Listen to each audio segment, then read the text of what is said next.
untuk kita melakukan puasa pada hari Arafah, dan kemudiannya kita memperbanyakkan sedekah kepada ahli keluarga kita. Moga-moga rezeki kita semakin luas, moga-moga rezeki kita semakin dipermudahkan oleh Allah Subhanahu Wa Taala di saat ekonomi kita sekarang tak berapa nak stabil, ringgit tak berapa nak stabil, banyak bala dan ujian daripada Allah Subhanahu Wa Taala, sebagaimana firman Allah Taala, walanabluwannakum bisyai'im minal khawfi wal ju'i wa naqsim minal amwali wal anfusi wath thamarat wa basyiris sabirin.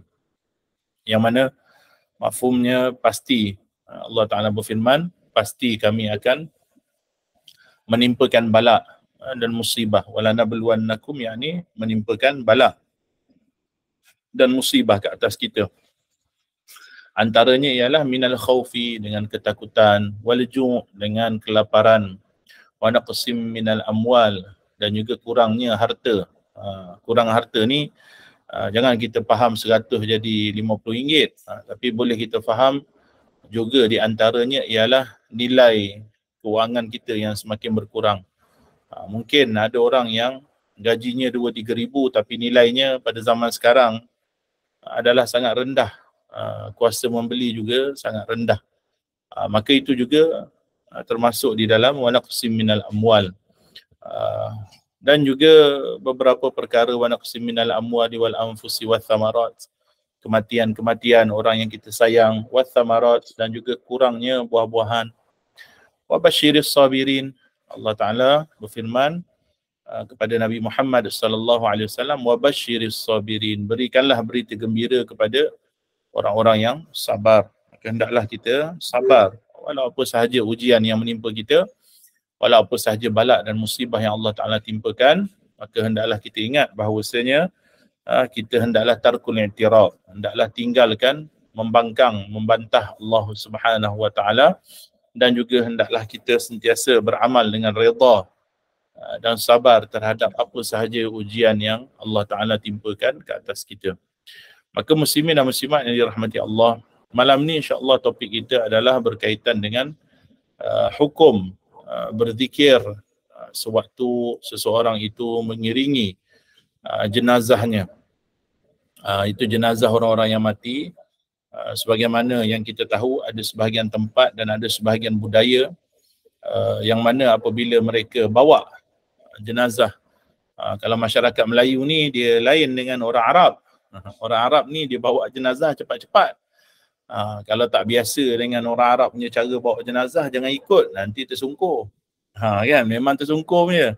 Dia bawa jenazah berlari. Memang cara orang Arab macam tu.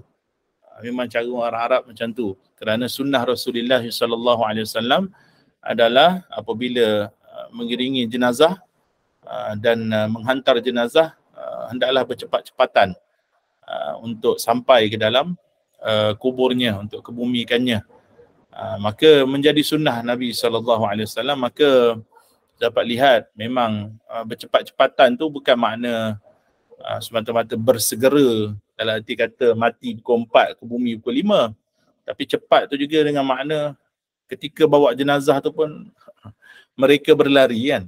Kita mungkin culture kita tak buat macam tu, tapi sunnah Nabi sallallahu alaihi wasallam ialah antaranya ialah bersegera tu maknanya memang cepat sungguh lah. Berlari hantar, hantar tu kan jenazah. Maka di antara budaya umat Islam apabila mengiringi jenazah dan membawa jenazah, kebiasaannya mereka akan melakukan zikir. Kalau di tanah Melayu ni biasanya kita sebut la ilaha illallah. Kita buat tahlil. Kita buat tahlil kepada sewaktu mengiringi jenazah tu. Maka persoalan di sini, apakah hukum seseorang yang dia mengiringi jenazah dalam masa yang sama dia melakukan zikir kepada Allah Subhanahu Wa Taala. Yang ni dia buat zikir. Maka kata pengarang, takallam an zikrillahi fil janaiz. Al-jawab, zikrullahi fil janaiz jaizun bila khilaf. Qala ta'ala, ya ayyuhalladzina amanu dhkurullaha dhikran katsira surat Al-Ahzab. Wa qala ta'ala alladzina yadhkuruna Allah qiyaman wa qu'udan wa 'ala junubihim. Surat Ali Imran. Wa kana Rasulullah yadhkurullaha 'ala jami'i ahwalih. Rawahu Muslim. Baik. Katanya pengarang bincangkan tentang zikrullah, iaitu dia menyebut nama Allah Subhanahu Wa Taala. Bila kita sebut zikrullah, maka apa sahaja perbuatan kita menyebut nama-nama Allah Subhanahu Wa Taala, atau juga kita memuji Allah Subhanahu Wa Taala, tahmid panggil, memuji Allah Subhanahu Wa Taala, atau kalimah tasbih, subhanallah, memuji Allah juga dengan tasbih, mensucikan Allah Subhanahu Wa Taala daripada sifat-sifat yang lemah, sifat-sifat yang kurang. Atau seperti dia takbir, dia melakukan takbir seperti Allahu Akbar, atau seperti dia melakukan tahlil la ilaha illallah, atau seperti dia menyebut hauqalah la haula wala quwwata illa billah, atau jika dia menyebut basmalah, bismillah dan sebagainya, maka itu dikategorikan juga sebagai zikrullah, dikategorikan sebagai zikrullah ataupun al-adhkar. Maka apakah hukum? Dibincangkan, maknanya apakah hukum, ataupun bincangkan ni maksudnya discuss lah tentang perkara-perkara yang terkait dengan sesuatu. Maka dalam masalah ni dibincangkan tentang zikrullah, iaitu menyebut nama Allah Subhanahu Wa Taala ketika saat mana kita mengiringi jenazah. Baik. Persoalan-persoalan seperti ini sebenarnya dia persoalan yang simple je sebenarnya. Persoalan yang simple. Cuma kerana apa kita ni kena belajar benda ni? Kerana apa kita kena belajar benda ni? Sebab pada zaman sekarang ada golongan-golongan yang tertentu yang mana kita ketahui mereka sering membid'ahkan, menyesatkan, mengkafirkan orang-orang yang melakukan perbuatan yang tidak selari dengan pegangan mereka, yang tidak selari dengan kehendak mereka, yang mereka berpandangan perbuatan tersebut adalah bid'ah contohnya, ataupun syirik, ataupun khurafat, dan lain-lain lagi terma-terma yang mereka gunakan.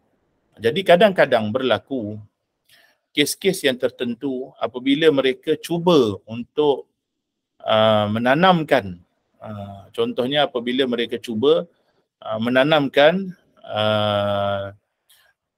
tashwish, dipanggil, iaitu dia cuba mendatangkan tashkil, muskilah-muskilah dalam majlis contohnya, ataupun dalam keadaan-keadaan tertentu kepada orang ramai. Contohnya pernah berlaku, ada seorang ni sedang dia dijemput berceramah di masjid dan surau ketika bulan Ramadan contohnya. Maka apabila diberi ruang tazkirah kepadanya di antara tarawih, maka dia pun menyesatkan orang-orang yang melakukan salawat di antara tarawih. Maka pada saat itu tidak ada seorang pun di kalangan jemaah yang bangun untuk menerangkan apa yang benar. Bahkan semua diam. Diam ni kerana apa? Diam ni kerana apa? Kebanyakan waktu diam ni adalah kerana tak tahu bagaimana nak jawab. Tak tahu bagaimana nak membantah kembali mereka-mereka yang menyesatkan kita.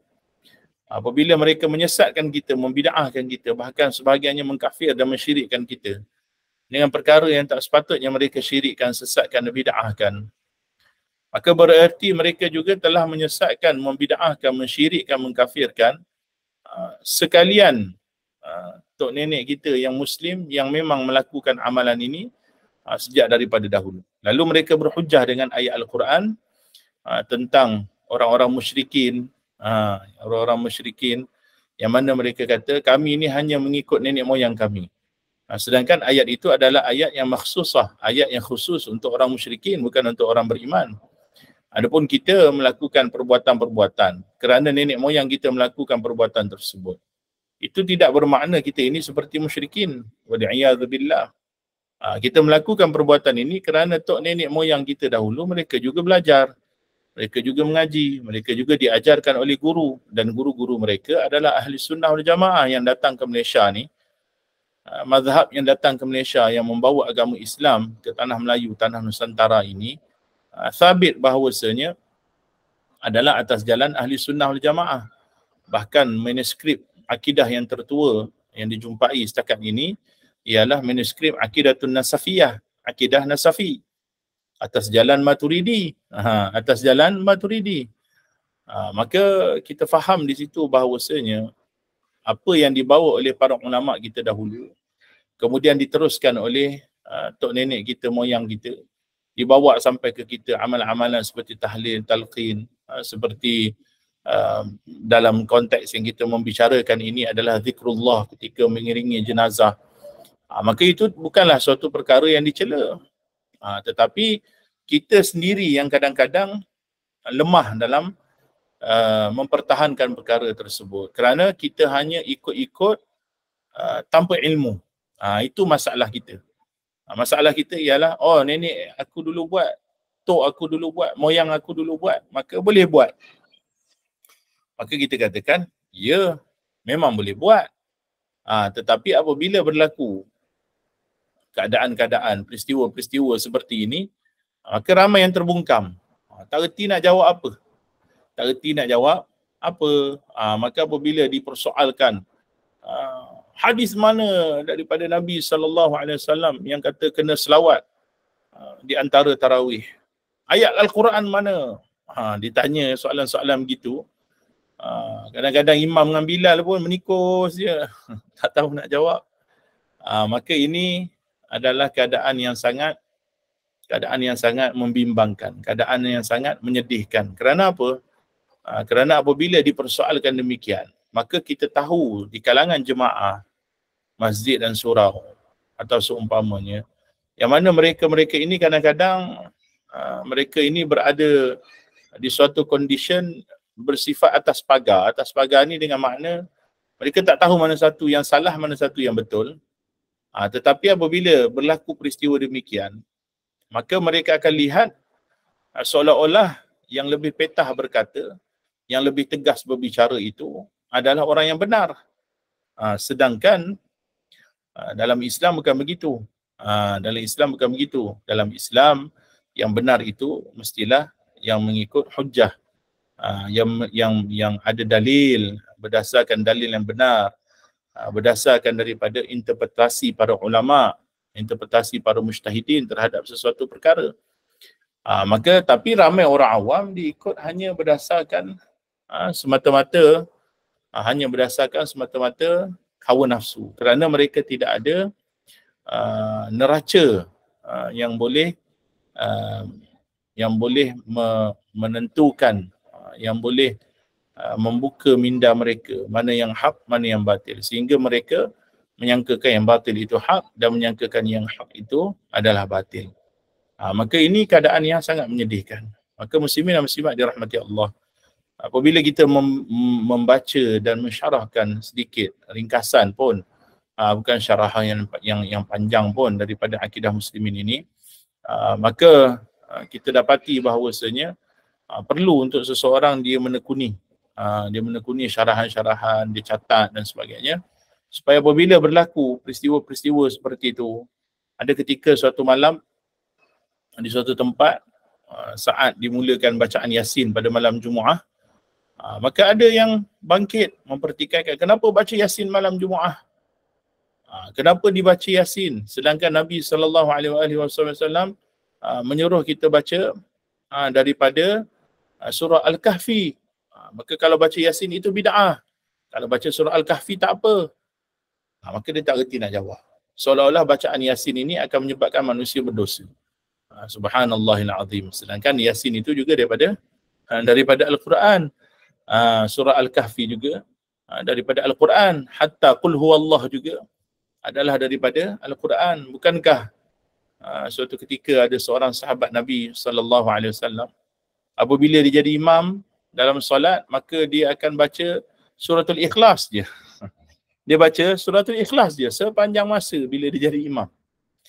Maka sahabat lain mengadu pada Nabi SAW, ya Rasulullah, Dia ni baca surah Al-Ikhlas je.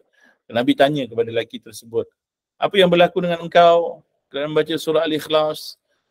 Maka dia pun berkata, ya Rasulullah, aku sangat cinta surah Al-Ikhlas kerana ada padanya mentauhidkan Allah Subhanahu Wa Taala. Maka Rasulullah memberikan berita gembira kepadanya bahawasanya Allah redha kepadanya. Walaupun dia baca surah Al-Ikhlas dengan niat yang betul. Dengan niat yang betul kerana mencintai surah Al-Ikhlas. Maka di sini tidak disyaratkan perkhususan sesuatu itu mesti daripada dalil, kerana apabila ia bersifat umum, maka umumlah dia nak baca surah apa, terpulanglah. Seperti bacaan surah Yasin pada malam Jumaat, kita khususkan, bukan khususkan dengan makna wajib, tapi kita khususkan pada malam Jumaat itu atas jalan supaya kita sama-sama dapat beramai-ramai baca Yasin. Nak baca Qul Huwallah malam Jumaat tak apa ramai-ramai. Kita buat majlis baca Qul Huwallah 10 kali, tak ada masalah. Lambat Ustaz baca Yasin, baca Qul Huwallah, tak ada masalah. Tidak ada pernah yang mempertikaikan, asalkan kita buat perkara yang baik, perkara kebaikan. Maka begitu juga tentang zikir, saat mengiringi jenazah. Okey, saat mengiringi jenazah. Maka apakah dalilnya? Maka kata pengarang, menyebut nama Allah ketika mengiringi jenazah itu hukumnya adalah harus, tanpa ada khilaf. Hukum harus ni maknanya apa? Nak buat silakan, tak buat pun tak apa. Nak buat silakan, tak buat pun tak apa. Kalau buat lillahi ta'ala dapat pahala. Kalau tak buat pun tidak ada dosa dan tidak pun makruh hukumnya. Maknanya nak buat silakan, tak nak buat pun tak apa. Kan? Macam seorang dia makan burger. Nak makan burger pun tak apa, tak makan burger pun tak apa. Hukumnya harus. Kalau makan burger niat nak kuatkan badan untuk buat taat, dapat pahala. Kalau tak makan burger pun tak ada dapat dosa, tak ada makruh pun. Apabila kita membincangkan tentang hukum harus. Maka daripada mana datangnya hukum harus ini? Hukum harus ini datang daripada firman Allah Subhanahu Wa Taala. Allah Taala berfirman, ya ayyuhalladzina amanu dzkurullaha dzikran katsira. Wahai orang-orang yang beriman, mafhumnya wahai orang-orang beriman, berzikirlah. Sebutlah nama Allah. Allah. Ya Hayy, Ya Qayyum, Ya Latif. Ya Hayy, Ya Qayyum, Ya Latif, Ya Dzal Jalali wal Ikram, dan sebagainya daripada nama-nama Allah Subhanahu Wa Taala dengan suatu zikir. Itu sebutan. Bila kita sebut zikir ni maknanya sebutan. Okey. Sebutan tu maksudnya dengan lidah. Sebut zikir dengan lidah. Allah. Yang banyak. Okey. Maka di sini perintah ni bukan perintah wajib. Perintah ni bukan perintah wajib. Bila sebut uzkurullah. Sebab tu kalau orang yang mengaji usul fiqh, kita beberapa kali sebut dah tentang masalah usul fiqh. Bukan semua perintah itu membawa makna wajib. Ada ketika perintah itu membawa makna sunat, ada ketika perintah itu membawa makna harus. Bukan semua perintah itu membawa dengan makna wajib. Jadi dalam kes ini, perintah ini adalah perintah menunjukkan bahawasanya kita ni disunatkan untuk berzikir dengan zikir yang banyak. Tak kiralah dalam ayat ni dia umum. Tak disebut pun zikir itu mestilah di sini, waktu ini, waktu itu. Tak disebut. Disebut secara umum sahaja. Disebut secara umum. Bila disebut secara umum, maka ada kaedah dia, al-ibratu bi umumil lafzi la bi khususis sabab. Ibrah itu diambil dengan, pengajaran itu diambil dengan keumuman lafaz dia. Maka lafaz umum kekal umum lah. Lafaz umum kekal umum. Maka lafaz ni umum. Wahai orang-orang beriman, berzikirlah kamu kepada Allah dengan zikir yang banyak. Tak kiralah sambil masak ke, tak kiralah sambil basuh baju ke, tak kiralah sambil potong sayur, potong bawang ke, tak kiralah sambil tengah bawa Grab ke, tak kiralah sambil tengah type kerja dekat komputer ke. Anytime, anywhere. Nak berzikir pada Allah Subhanahu Wa Taala, silakan. Tidak ada yang melarang zikir kepada Allah Subhanahu Wa Taala. Bahkan bagi orang-orang yang wanita-wanita yang haid, Wanita-wanita yang haid juga mereka diharuskan untuk berzikir. Mereka diharuskan untuk berzikir. Ini menunjukkan bahawasanya zikir ini tak kira masa, tak kira tempat. Buatlah apa sahaja pun dan sambil itu kamu berzikir. Tidak ada larangan dalam Islam.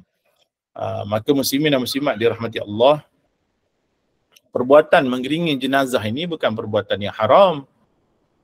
Kalaulah seorang itu dia melakukan zikir pada Allah Subhanahu Wa Taala saat dia melakukan dosa, saat dia sedang berzina contohnya, maka ini akan membawa kepada masalah yang lain.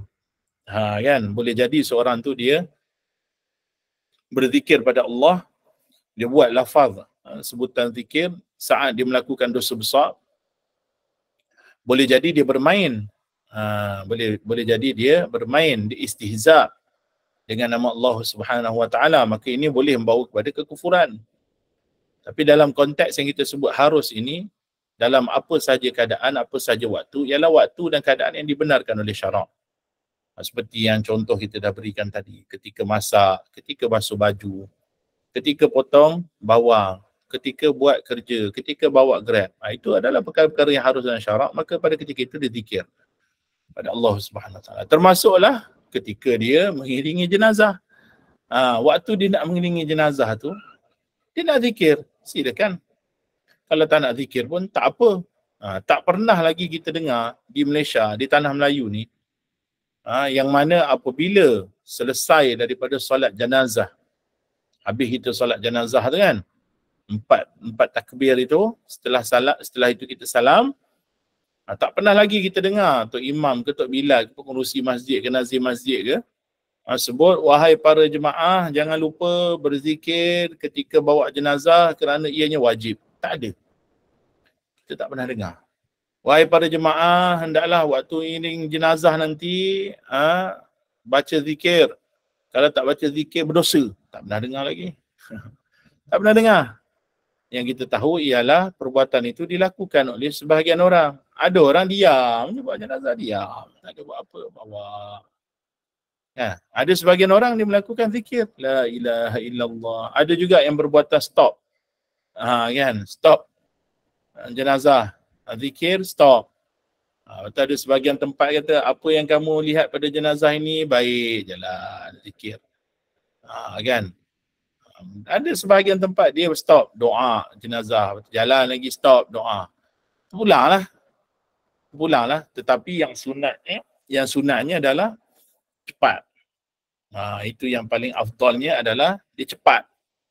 Yang dia cepat kan, pengurusan jenazah tu termasuklah ketika bawa jenazah. Sambil zikir, la ilaha illallah, la ilaha illallah. Sebutlah Allah, Allah, ya Allah, ya Allah, bawa contoh. Itu dibenarkan di dalam Islam. Tidak ada salahnya dan tidak ada dosanya. Maka itu adalah dalilnya yang umum. Maka dalil ni hafal. Dalil ni kita hafal. Hafal supaya apa? Hafal supaya apabila kita bentangkan hujah kepada mereka, kita kata ini pada ayat Al-Quran. Di mana larangannya? Kita kata kalau kita dah hafal kaedah-kaedahnya dan sebagainya, bukankah dalam ayat ini disebut udhkurullaha dzikran katsira? Zikirlah kalian kepada Allah dengan zikir yang banyak. Tak kiralah di mana jua. Tak kiralah masa mana. Kerana ayatnya umum, tidak dikhususkan pun. Maka mereka akan terbungkam, mereka akan terdiam. Lalu mereka akan dia akan cari. Akhirnya mereka akan berhujah kullu bid'atin dhalalah wa kullu dhalalah finnar. Mereka akan berhujah setiap yang bid'ah itu sesat dan setiap yang sesat itu pasti masuk api neraka. Maka kita pun dah belajar sebelum ni dalam bab bid'ah bahawasanya maksud kullu bid'atin dhalalah itu bukan makna semua, tetapi dengan makna mu'zam, dengan makna aghlab, kebanyakan, bukan dengan makna kullu tu maknanya semua. Bukan dengan makna semua, tetapi dengan makna aghlab, kebanyakan bid'ah itu adalah sesat, tapi bukan semua bid'ah itu sesat. Maka apabila mereka kata bid'ah, maka kita ada hujah. Apabila mereka kata tak boleh, kita ada hujah, maka mereka akan terbungkam. Jadi kalau kita tidak pertahankan perkara-perkara yang harus dalam syarak, siapa lagi yang nak pertahankan? Akhirnya mereka ini memandang bahawasanya menyanyi lagu rap tu lagi baik pada zikir. Nyanyi lagu rap tu lagi baik pada zikir. Kerana tu mereka ada satu kaedah. Golongan Wahabi ni dia ada satu kaedah pada mereka. Dia kata itu melakukan maksiat itu lebih baik daripada melakukan perbuatan bid'ah. Apa kaedah dia? Kaedah mereka buatlah. Mereka kata melakukan maksiat itu lebih baik daripada melakukan perbuatan bid'ah, kata dia. Itu adalah Wahabi punya kaedah yang mereka bina sendiri. Maka bagi mereka, orang yang berzina, orang minum arak, orang yang pergi kelab malam, orang yang buat dosa-dosa, berjudi contohnya, lebih baik daripada sambutan Maulid Rasul. Mereka kata sambutan Maulid Rasul itu majlis yang ada padanya syirik, bid'ah, dalalah, kufur, sesat. Sembelihan yang dilakukan pada sambutan Maulid Rasul adalah sembelihan orang musyrik, haram makan. Itu kata mereka dalam kitab-kitab mereka dan fatwa-fatwa mereka. Tapi kalau orang yang pergi konsert, apa nama tu? Coldplay contohnya. Blackpink contohnya. Tu tak apa. Mereka melakukan maksiat tapi moga-moga Allah Ta'ala mengampuni mereka. Kalau pada ahli maksiat mereka 8 dada. Kalau pada ahli maksiat mereka 8 dada. Tapi kalau pada orang-orang yang mereka anggap sebagai ahli bid'ah, yang sesat memang confirm mati masuk neraka punya ni, bagi mereka orang ni lebih jahat daripada mereka yang buat maksiat kepada Allah Subhanahu Wa Taala. Maka hati-hatilah dengan kelompok ni. Sebab tu kita kena belajar dalil-dalilnya. Okay. Kata pengarang. Pengarang menukilkan firman Allah Subhanahu Wa Taala, alladzina yadhkuruna Allah qiyaman wa qu'udan wa ala junubihim. Itu mafhumnya orang-orang yang mengingati Allah sambil berdiri atau duduk atau dalam keadaan berbaring. Maknanya orang-orang beriman ini, di antara ciri-ciri mereka ialah mereka mengingati Allah.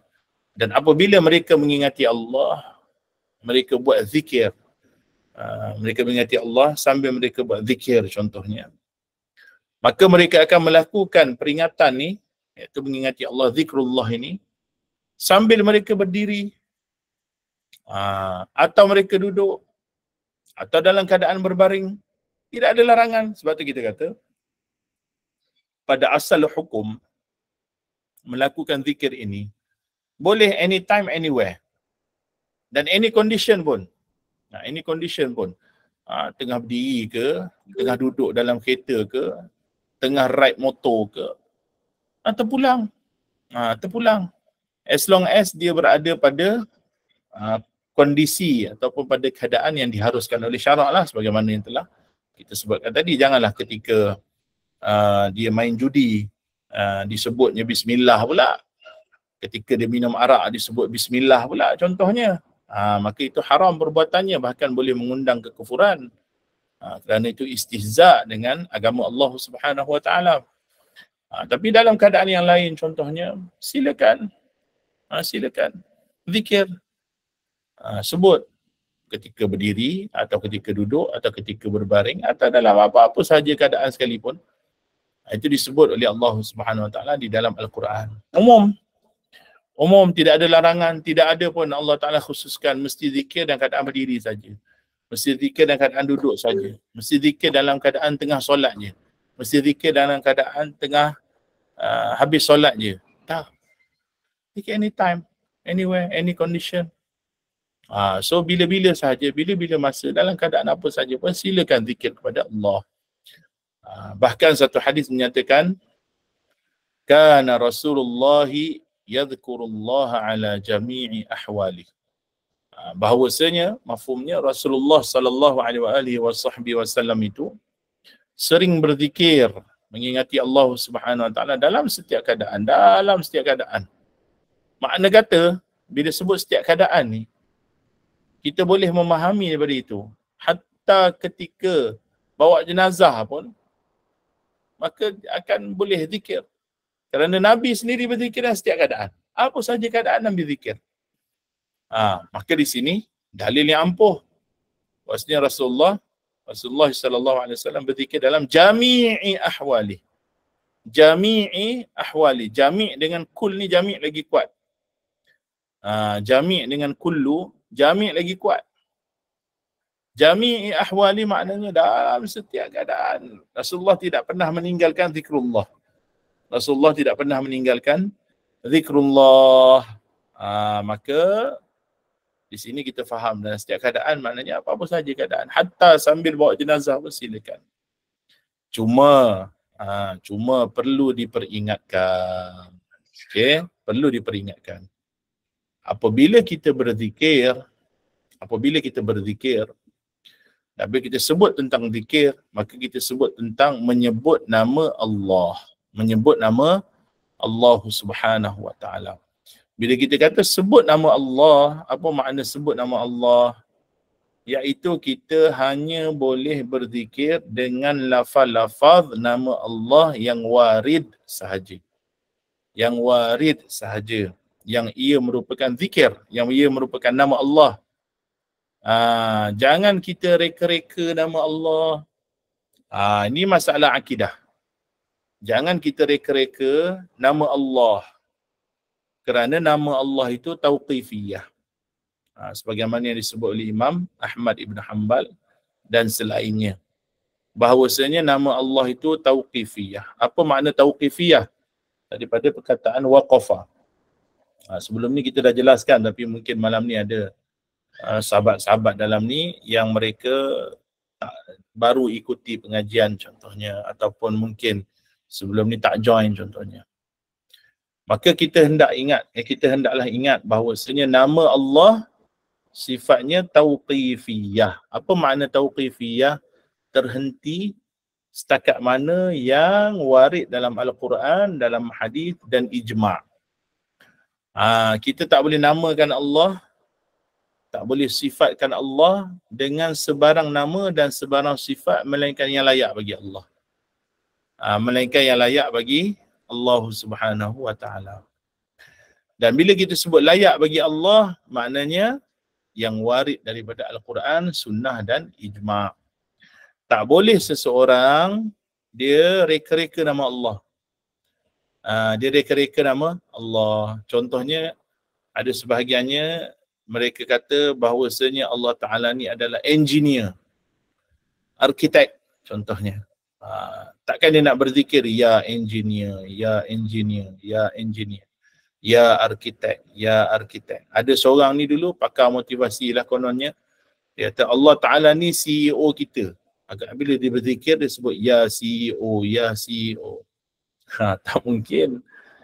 Kerana CEO bukan nama Allah, arkitek bukan nama Allah, engineer bukan nama Allah. Walaupun dia kata, oh samalah tu dengan makna Allah Ta'ala mencipta, tak sama. Tak sama.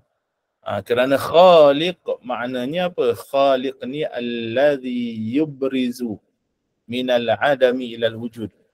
Alladhi yubrizu syai'an minal adami ilal wujud. Yang mengeluarkan sesuatu daripada ketiadaan kepada ada. Itu makna khalaqa. Ibrazu minal adami ilal wujud. Mengeluarkan sesuatu dari tiada kepada ada. Arkitek ni apa? Apa kerja arkitek? Buat plan. Engineer buat apa? Engineer buat binaan. Kan? Itu dalam konteks apa? Dalam konteks reka, mereka, altar, buat apa yang dah ada. Besi dah ada Allah sediakan kat muka bumi. Pasir Allah sediakan dah kat muka bumi. Simen Allah sediakan kat muka bumi. Dia bukan mencipta. Engineer tidak mencipta. Arkitek tidak mencipta. Bagaimana seseorang dia sanggup sebut Allah ni engineer? Ada juga yang sebut Allah ni tok dalang. Konon-konon ni adalah sufi, falsafah. Ini bahasa je dia kata, nak indah bahasa. Ini adalah golongan-golongan yang bermudah-mudahan dalam agama. Bermudah-mudahan, at-tasahul dipanggil. Bermudah-mudahan dalam agama. Bermudah-mudahan inilah yang membawa kerosakan-kerosakan seperti liberalism dan pluralism. Inilah tala'ub, bermain-main, at-tasahul, bermudah-mudahan dalam agama. Jadi ada yang sebahagiannya mereka gunakan kita ni adalah pelakon Allah Tok Dalang kata dia. Wal'iyadzubillah. Konon-kononnya bahasa ini puitis lah. Kita kena ingat Nabi SAW, para sahabat Nabi, para tabi'in, para salafus soleh, mereka tidak mengungkapkan perkataan-perkataan yang tidak layak bagi Allah Ta'ala. Bahkan disebut oleh para ulama, sifat itu, sifat dan nama Allah itu tauqifiyah. Maka tak boleh kita berpuitis-puitis, berpuisi-puisi, bermadah-madah sehingga kan nama Allah pun kita reka sendiri. Yang tidak warid dalam Al-Quran. Akhirnya menyamakan Tuhan dengan makhluk. Menyamakan Tuhan dengan makhluk. Wal'iyadzubillahi ta'ala. Maka zikir mestilah daripada lafaz yang warid. Lafaz yang warid. Apa dia contoh? Contohnya lafzul jalalah. Allah, Allah, Allah. Atau nama-nama Allah yang lain sebagaimana yang telah kita sebutkan sebelum ni. Ya Hayy, Ya Qayyum, Ya Latif, Ya Dzal Jalali wal Ikram, Ya Razzaq, Ya Fattah, Ya Alim, Ya Rahman, Ya Rahim. Itu semua adalah nama-nama Allah yang boleh untuk kita berzikir dengannya. Yang boleh kita berzikir dengannya. Tetapi jangan jadi sebahagian golongan batiniyah, mutasawwifah. Mereka kata itu adalah nama Allah. Mereka kata itu nama Allah. Bila dia berzikir dia sebut kata dia. Ni bukan nama Allah. Bukan nama Allah. Bahkan Nabi sebut dalam satu hadis tentang ni perbahasan ni kita dah bicara dah sebelum ni. Nabi sebut dalam hadis tentang orang yang menguap, kemudian disebut dalam menguap. Maka kata Nabi SAW, syaitan berlumba-lumba masuk dalam mulutnya.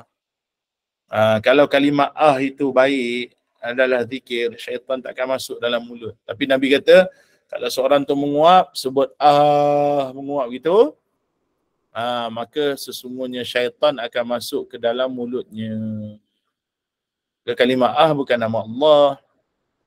Bahkan para ulama menyebut barang siapa yang menyebut kalimah di dalam solat, batal solatnya. Dia sebut kalimah dengan sengaja, batal solat. Kalau kalimah ini adalah zikir, kalau kalimah adalah zikir, nescaya solat tidak akan batal, kerana zikir dan doa di dalam solat tidak membatalkan solat. Zikir dan doa di dalam solat tidak membatalkan solat. Kalau seorang tu dalam solat, kita dah sebut dah tadi, dalilnya umum.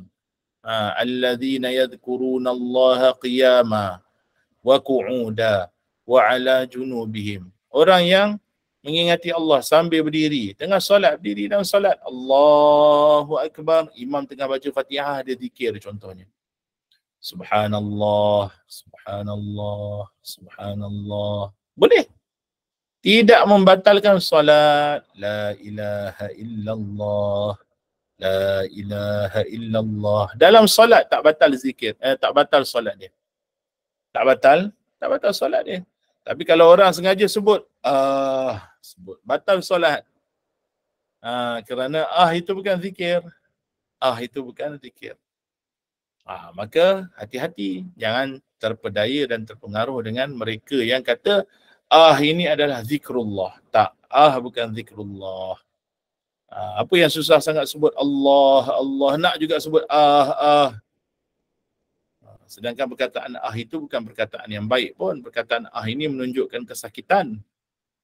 Menunjukkan kesakitan. Hatta orang yang menguap pun juga, jika dia menyebut tadi, tidak menutup mulutnya, maka syaitan akan masuk. Itu antara pintu syaitan masuk ke dalam badan kita adalah ketika kita menguap. Maka muslimin dan muslimat dirahmati Allah. Lagi antaranya ada sebahagiannya berzikir dengan Contohnya lah, dia sebut la ilaha illallah, kemudian bila dah laju dia akan sebut leleleh, leleleh, leleleh, leleleh, leleleh. Dengan anggapan bahawasanya tak apa, sebutan tu tak apa. As long as dalam hati kita, kita nak la ilaha illallah. Sebut tak apa, asalkan dalam hati kita, kita nak Allah. Tak, salah. Kerana zikir itu mesti dengan lafaz yang warid daripada Nabi SAW. Maka sebut betul-betul la ilaha illallah, la ilaha illallah. Jangan doa leleleh, leleleh, leleleh, leleleh. Itu bukan zikir. Itu bukan zikir. Itu yang pertama. Yang kedua, kita dituntut melakukan zikir itu dengan lafaz yang warid dan dengan sebutan yang betul. Dengan sebutan yang betul. Bila kita sebut sebutan yang betul, maknanya diperhatikan makharijul huruf. Makhraj huruf dia. Maknanya dalam zikir, hendaklah kita sebut dengan lafaz yang betul. Contohnya subhanallah dengan ha pedas. Ha. Okay. Bukan disebut ha subhanallah. Sebut dengan subhanallah. Alhamdulillah. Bukan alhamdulillah. Alhamdulillah. Tak. Sebut alhamdulillah. Kalau tak nak sebut, tak payah sebut, tak berdosa. Kita kalau tak nak berzikir, tak berdosa pun. Tak berdosa pun sebab hukum zikir adalah harus saja, sunat saja. Tapi kalau kita buat zikir, hendaklah kita datangkan zikir itu dengan cara yang betul. Kalau tak, kita berdosa. Contoh, baca Al-Quran. Hukumnya apa? Sunat. Baca Al-Quran, hukum bacanya sunat. Tapi bila kita baca Al-Quran, Allah Ta'ala perintah baca dengan tartil. Maka baca Al-Quran dengan tartil. Jangan main langgar je baca Quran. Asal bunyi je. Asal bunyi je, kira okey. Tak boleh macam tu. Kenapa? Kerana kita ni wajib baca Quran dengan tartil. Tapi hukum baca Quran sunat. Hukum baca Quran sunat. Tapi bacaannya mesti betul. Sama juga bila kita bagi salam. Assalamualaikum. Bukan Assalamualaikum. Assalamualaikum. Waalaikumsalam. Tak, jawab dia Assalamualaikum. Waalaikumsalam. Kalau tak, baik tak payah bagi salam. Angkat tangannya. Tak payah bagi salam. Bagi salam kalau salah, tak dapat pahala pun. Assalamualaikum, tak dapat pahala. Tak dapat pahala. Jangan jadi sebagai orang jahil yang berhujah. Allah tahu niat kita. Memanglah Allah tahu niat kita. Kalau gitu, itu yang jadi semayang niat tu. Itu yang jadi semayang niat tu. Ini yang kita kata at-tasahul. Golongan yang at-tasahul. Bermudah-mudahan dalam agama. Hujah dia apa? Allah tahu niat kita. Allah yang nilai kita. Semayanglah macam mana pun. Salah macam mana pun. Allah nilai. Ini perkataan orang jahil. Jahil murakkab. Bukan jahil basit, jahil murakkab. Sebab apa murakkab? Sebab dia ego, sombong dengan kejahilan dia. Orang nak betulkan dia tak terima betul. Biarlah. Itu dia. Kan? Ini masalah. Ini masalah. Bila orang biarkan diri dia dengan kejahilan, itu menjadi masalah pada diri dia dan ahli keluarga dia. Maka zikir kena sebut dengan betul. Bila kita jadi tekong zikir, tekong tahlil, baca dengan betul. Habis jadi imam, ilahi ya rabbana anta maulana subhanallah. Subhanallah, subhanallah, subhanallah. Baca betul-betul. Baca betul-betul. Kalau laju pun tak apa, tapi dengan betul. Subhanallah, subhanallah, subhanallah, subhanallah. Boleh, tak ada masalah. Tapi jangan jadi sebagian subhanallah, subhanallah, subhanallah, subhanallah, subhanallah, subhanallah, subhanallah, subhanallah, subhanallah. Tak apa baca. Betul hujung subhanallahil azim wa bihamdihi daiman qaiman abadan alhamdulillah. Alhamdulillah. Dia tak sebut alhamdulillah, alhamdulillah. Kalau dia nak wasal pun tak apa. Subhanallahi, subhanallahi, subhanallahi, subhanallah. Alhamdulillah. Boleh. Jangan dia alhamdulillah, alhamdulillah, alhamdulillah, alhamdulillah, alhamdulillah, alhamdulillah, alhamdulillah, alhamdulillah. 33 kali itu tak sampai 30 saat. Itu hujung alhamdulillah. Alhamdulillahirabbil alamin ala kulli hal wa ala kulli ni'matin. Allahu akbar. Biasa Allahu akbar okeylah. Biasa subhanallah dengan alhamdulillah ni out. Janganlah la ilaha illallah pun sama juga. La ilaha illallah. Ada mat dia. Ada mat dia. Mat tabi'i ataupun mat asli kan. Sekurang-kuranglah 2 harkat semua ni. Sekurang-kurang 2 harkat. Walaupun ada mat-mat yang lain kat situ. Kan hamzah bertemu dengan mat alif bertemu dengan hamzah. Mat apa? Dalam satu perkataan yang berasingan. Panjangnya berapa? Tapi ala kuliah sekurang-kurangnya semua tu 2 harkat. La ilaha illallah. La ilaha illallah. Jadi bila kita take on tahlil tu, baca dengan betul. La ilaha illallah. La ilaha illallah. Dulu kalau kita tengok orang tua dulu, okey je tahlil. Sekarang ni laju. Ya Allah, nak kerja apa? Baik tak payah tahlil. Baik tak payah tahlil. Kita tahlil ni nak hantar pahala pada si mati. Punyalah kita berhujah dengan golongan Wahabi ni. Tahlil ni boleh. Imam Suyuti dalam kitabnya Syarhis Sudur menyebut tentang 4 mazhab sepakat bahawasanya bacaan Quran sampai ke mati, sampai kepada si mati, bahawasanya bacaan zikir sampai ke mati jika dihadiahkan pahala pada si mati. Apa punya berhujah? Lala kita sendiri berzikir tak betul. Nak hantar apa pada si mati? Nak hantar apa pada si mati kalau zikir kita tak dapat pahala? La ilaha illallah. La ilaha illallah. La ilaha illallah kata dia. Orang ni lah kata. Itu bukan tahlil. Tahlil mesti sebut dengan betul. La ilaha illallah. La ilaha illallah. Harakat dia kena jaga lah. Ada sebagian orang. La ilaha illallah. La ilaha illallah. La ilaha illallah. Pendek, tak ada. Lam ada alif. La ilaha. Tengah-tengah lam tu ada alif kecil. Maksurah kecil. Ilaha. Illallah. Lautul jalalah. Ada alif maksurah juga. Allah.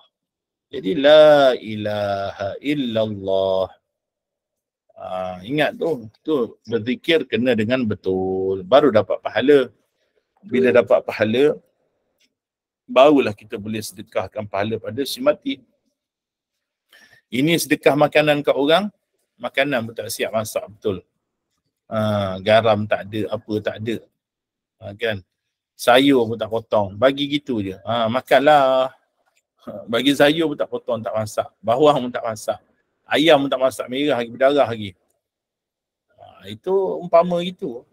Bagi sedekah tapi sedekahnya tak betul. Jadi zikir kena betul. Okey, zikir kena betul. Ni kita nak takbir ni. Hari Raya Haji ni. Takbir juga antara bentuk zikir. Kita takbir. Maka hendaklah takbir dengan betul. Allahu Akbar. Allahu Akbar. Allahu Akbar. Jangan panjang pula akbar. Kita dah sebut berulang kali dah masalah akbar. Jangan sebut. Okey. Sebut Allahu Akbar Allah. Itu kalau nak wasal. Allahu Akbar Allahu Akbar Allahu Akbar. La ilaha illallah wallahu akbar. Allahu akbar walillahil hamd. Kat ujung tu Allahu akbar walillahil hamd. Akbaru, jangan Allahu akbar walillahil hamd. Disambung terus. Allahu akbar walillahil hamd. Padahal disambung. Kalau sambung ada sebut Allahu akbar walillahil hamd. Ha kena betul, ha kena betul. Kan? Allahu akbaru kabira. Jangan Allahu akbar kabira. Kita sambung kan tu. Tak ada berhenti kat situ kan. Kalau berhenti lain lah. Kalau kita Allahu akbar kabira. Tapi tak kena pula. Kita sebut Allahu akbaru kabira, akbaru kabira, walhamdulillahi kathira, wa subhanallahi bukratan wa asila, sad wa asila, la ilaha illallah wahdah, wahdah, sadaqa wa'dah. Tu sadaqa wa'dah. Itu semua dalam takbir tu. Eloknya bawa teks tu. Jangan rasa kita ni dah hebat sangat hafal. Tak apalah, dah hafal pun tak apa. Bawa teks tu supaya kita kadang-kadang sin dengan sad, zal dengan zai. Wa a'azza, wa a'azza. Kadang tertukar wa a'azza. Lari makna. Kan? Maka bawa teks, apa salahnya? Tak ada salah pun bawa teks. Yang suka memalukan orang dia yang dia, apa takbir pun nak bawa teks. Kan, seolah dia hebat sangat, takbir pun bawa teks. Kita ni kalau dah hafal Quran sekalipun, kata ulama, kalau dah hafal Quran sekalipun, bila kita baca Al-Quran disunatkan kita tengok mushaf, kerana memandang mushaf itu adalah pahala. Memandang huruf Al-Quran itu pahala padanya. Walaupun kita dah hafal, baca Al-Quran pegang. Dah hafal dah surah Al-Mulk, dah hafal dah. Tak apalah hafal. Bila kita baca Al-Mulk Al-Faisyah tu, buka je lah mushaf, buka lah surah Al-Quran, baca. Supaya kadang-kadang kita tak terlari, kita manusia kan, kadang lupa, kita tak terlari dia punya mat dia, huruf apa situ, makhraj apa di situ dan sebagainya. Maka bila kita buat takbir nanti, buat dengan betul, barulah beroleh pahala daripada Allah Subhanahu wa ta'ala. Baik, sampai sini sahaja dahulu. Ada soalan ke? Ustaz nak tanya Ustaz. Ya, saya. Kalau macam Ustaz kata Al-Mulk tadi, kalau kita tengok handphone tu macam mana Ustaz? Kalau tengok handphone, ya. Dia berhasil pahala. Tetapi dia ada hukum yang khas. Bagi handphone ni perbahasan dia. Tapi kita tak masuk panjang lah. Sebab asal handphone ni, huruf-huruf yang keluar tu, asalnya adalah binary code kan. Dia, kalau orang ambil komputer kan, 1001 apa semua tu kan. Daripada coding-coding tu yang keluar. Huruf-huruf tu. Jadi dia bukan ain Quran. Bahasa Arab dia bukan ainul Quran. Dia bukan fizikal Al-Quran. Seperti yang tertulis di atas, yang dipanggil dalam bahasa Arab sebagai maktub. Maktub fil mushaf, yang tertulis. Jadi handphone ni kalau kita baca, dapat juga pahala. Yang tu huruf Al-Quran semua. Tapi dia ada hukum hakam yang terkait. Bila masuk dalam toilet dan sebagainya. Dia tak sama hukum bawa mushaf dalam toilet. Dia ada hukum akan terkait. Tapi itu mungkin next punya akan datang punya kelas. Kalau ada tempat-tempat yang kena, kita bahas dengan lebih panjang insya-Allah. Okey. Terima kasih Ustaz. Sama. Soalan lain tak ada? Alhamdulillah. Barakallahu fikum, jazakumullahu ta'ala kulla khair, wallahu ta'ala a'lamu wa ahkam. Aku liqawli hadha, astaghfirullah li wa lakum. Assalamualaikum warahmatullahi wabarakatuh.